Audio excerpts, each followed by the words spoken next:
I thought today we would finally talk about OpenClaw, which has sort of taken the industry by storm.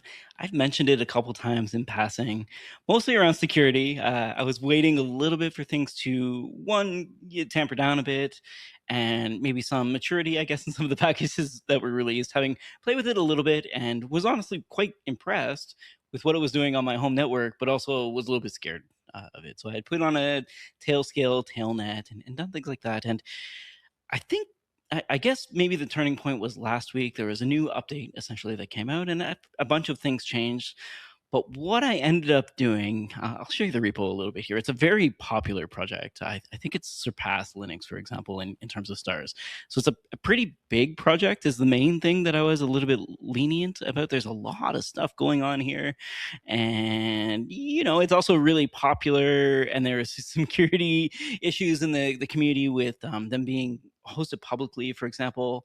And I think when I installed it, I tried to UPnP, open up port 22, for example. So I was a little bit cautious about where it should be installed, how to containerize it, what I should do, etc. And what it came down to was I wanted to install it without any plugins, which is what I did. So I went through and installed OpenClaw on a few of my Raspberry Pis here at home.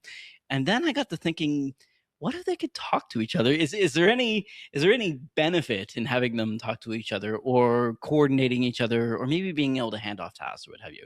I think the real problem, Jason, is that in the back of my mind, I'm still trying to go Bezos mode with Gastown. And maybe that's the issue, is that this is a different tool and I don't need to use it that way, but I want to. I think that seems to be the way that I can use things, like divvying off tasks to little computers and maybe having them check on a to-do list or what have you.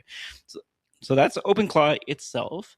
And I just want to quickly give you an overview of what I was using. So